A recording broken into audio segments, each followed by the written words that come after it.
Ito na, 5-9, yung finished product natin, no? Ayan, yung pinirito natin with mushroom. Goods yung 5-9 sa kanin. At ito na rin 5-9 yung ating ulo na ating sinabawan with gulay 5-9. Yan mga 5-9, na ito yung ating isda, oh. Ayan, laki, oh. Atin lang chachap-chapin muna yan, oh, lilinisan. Dalawang po tayo ang gagawin natin ngayon 5-9. Panoorin nyo 5-9 ang video hanggang dulo kung paano ko ginawa ito. Ito na 5-9 yung ating ni-slice na.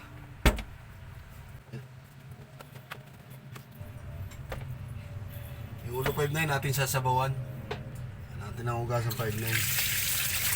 Hugasan lang natin hanggang sa pumuti. Ito na 5-9, linis na yung ating isda. Yan. Sinama natin ito 5-9 itong itlog. Ayos yan, sarap yan. Kunti lang kasi no. Para may kaunting lasa. Yari, dito fry na yan 5-9. Ano 5-9 yung ating yung ulo at saka yung bundot ating sasabawan. Lagyan tayo 5-9 ng mantika. Sa mainit na kawali. Yan, lagyan na natin 5-9 isa-isa. 5-9 yung gitna. Yan, 5-9, tapos na natin baliktarin. Lagyan natin 5-9 konting margarine, no? Kada isa, para ma-absorb niya. Yan, absorb niya yung 5-9, no? Bago lumamig 5-9, na-absorb niya yung lasa niya, naayos na. Para magkalasa 5-9 yung ating yung laman niya, magkakalasa yan. Yung linamnam. Painit tayo 5-9 yung kawali, lagyan natin yung mantika. Kunti lang mantika. Oh. Yan, lagyan natin 5-9 kunting margarine. Para pampabango.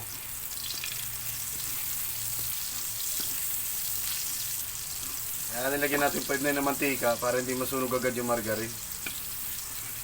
Lagyan na 5-9 bawang. Ang bango na, oh. Lagyan natin 5-9 konti sibuyas. Yan. Shoutout nga pala sa inyo mga 5-9. Sa mga pagsuporta sa followers ko at sa mga friends ko. Yun. Family, relatives, yan. Shoutout sa inyo. At magandang gabi. Natin pa ng kunti paminta. Para bumango. Lagyan natin 5-9 mushroom.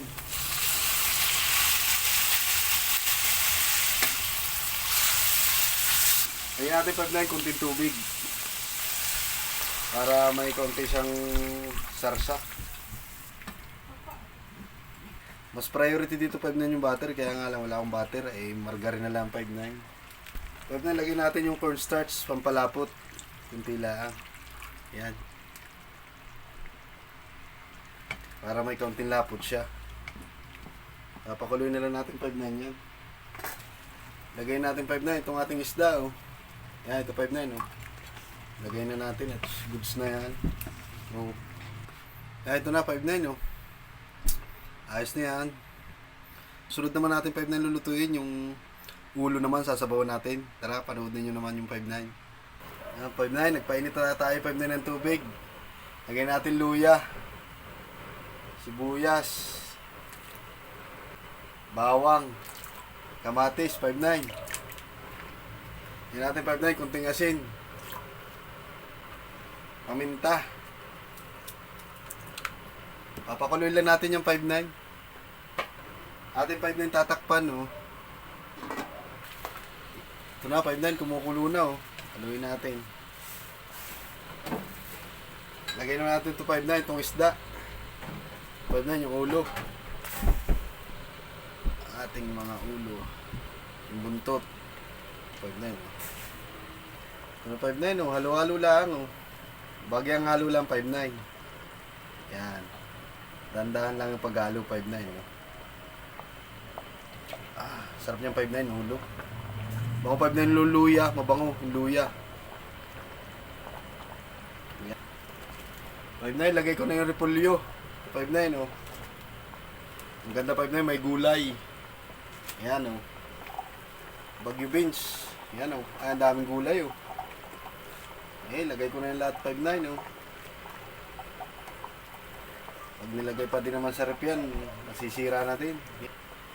Luto na yung 5-9 na isda. Madali naman yung maluto 5-9. Ito na lang ang gulay. Ayan, 5-9. Okay na ito 5-9, oh. Goods na yan. Oh. Ready to serve na yung 5-9. Tayin ko na 5-9 ang apoy. Ayan na, 5-9, oh. Tara, 5-9, oh. Ay, talagang, tara. Titikman na natin yung 5-9. Piniritong isda with mushroom. Ayan. 5-9 yung ating ano, yung ulo na sa ating sinabawan. Ayan. Tikman na natin 5-9. Yun, 5-9. Naluto naman yung ating sinabawan na isda at saka yung ating pinirito with mushroom. Yan, 5-9. No? Napakasimple 5-9 lutuin. No? Ayan, tsaka ito. Tara, 5-9, kain tayo. Pero bago ang lahat, dasal muna tayo. Yan, tara, 5-9, tikman na natin.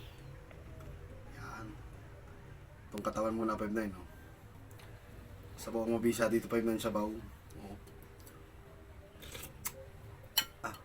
Yung ating pinirito with mushroom. Ayan, tikman natin. Talagang quality.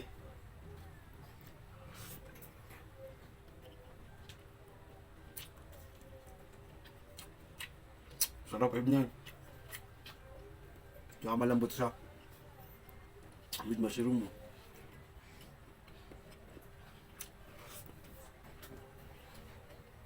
Panalo. Gulay.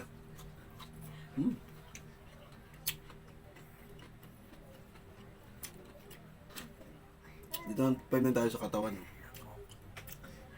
Ito. Lambot, 5-9, sarap.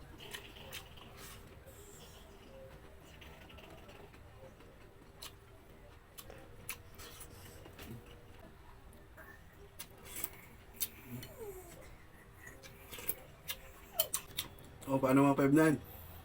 Tapos na naman tayo sa sinibawang isda at saka dito sa piniritong isda with mushroom. Kaya maraming salamat 5-9 sa pagsuporta. At kain tayo 5-9. Maraming salamat at God bless.